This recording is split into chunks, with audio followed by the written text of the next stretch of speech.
Ito na mga idol ang pinakaabangan nating laban ngayong araw. Ito ang laban ni Vince Paras versus Ayui Yokoyama. Ito ay Pilipinas versus Japan mga idol. Sa hindi nakakilala sa Pilipinong boksingero dyan mga idol na si Vince Paras is ang naka blue gloves, tapos ang Japanese fighter is ang naka red gloves. Undefeated itong kalaban ni Vince Paras mga idol, na may kartadang 4 na panalo.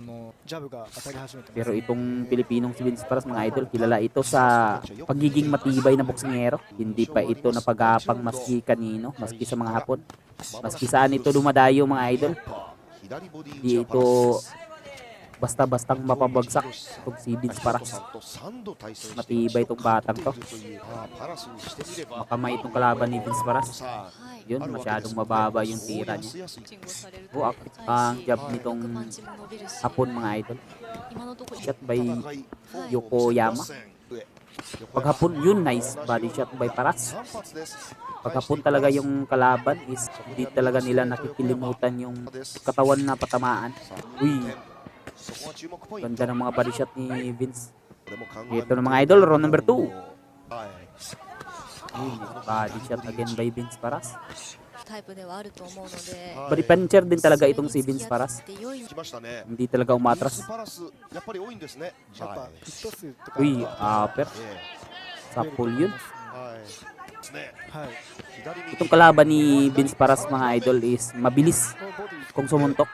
Pero itong si Vince Paras, hindi siya masyadong mabilis pero mabigat yung mga tama. Yung mga suntok na binibitawan niya is mabibigat. Dito na mga idol, round number 3. Uy, nice hook by Vince Paras. Masyadong malayo yun pero tinalunan lang ni Vince Paras para umabot yung left hook niya. Dito lumalamang si Vince Paras sa laban mga idol. Sa puso talaga. O, tingnan nyo. Walang pakialam yan si Vince Paras maski matamaan, basta kay makatama din siya. Tinatanggap niya yung mga mga suntok ng kalaban.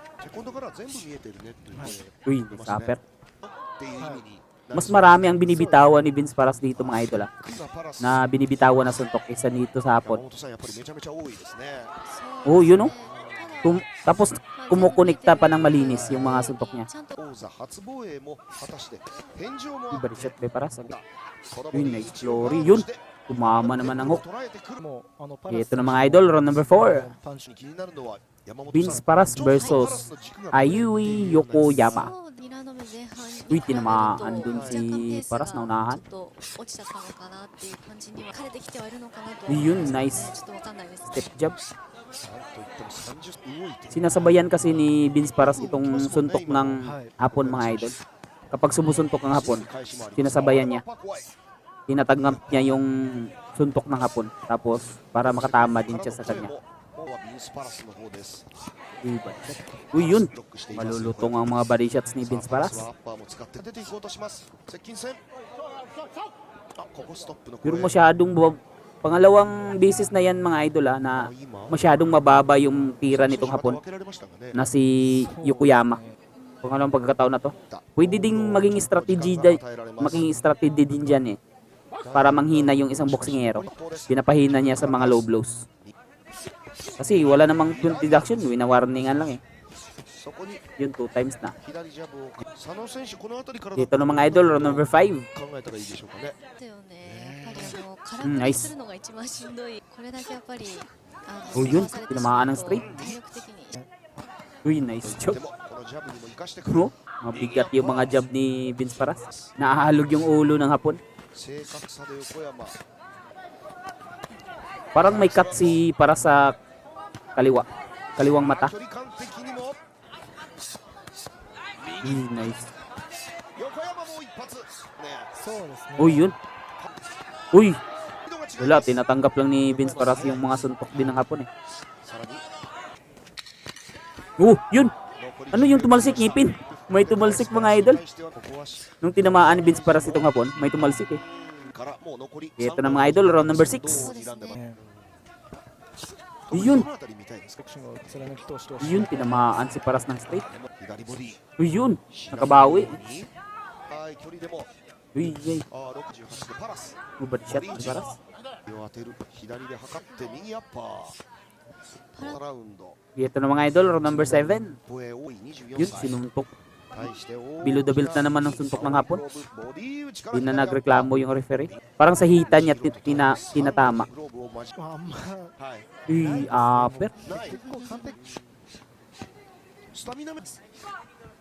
Uy.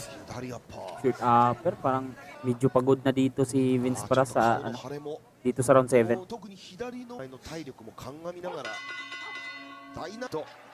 Ito na mga idol, last round, round number 8. Yung round 7 mga idol, sure yun sa Hapon na round. Ito bumabawi na dito si Vince Paras. Sa last round. Hinuhukay na ni Vince Paras ang katawan nitong Hapon. Uy, upper! Tumamaan si Vince Paras ng upper pero baliwala lang. Solid na uppercut yung tumama kay Vince Paras mga idol pero hindi man lang natinag itong si Vince Paras. Bumitaw pa nga ng combo nang tinamaan siya.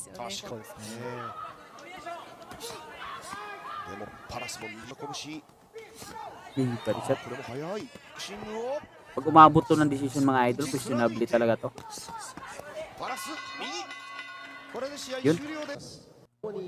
So mga idol, umabot talaga sa decision ng laban. Yun, panalo ang Hapon mga idol. Masyadong dikit yung laban. Para sa akin, panalo si Vince Paras. Kasi maski sa mas maraming binibitawan na suntok itong Pilipino Kunti lang yung binibitawan ng Hapon. Pero alam naman natin sa Japan kasi ginanap ang laban.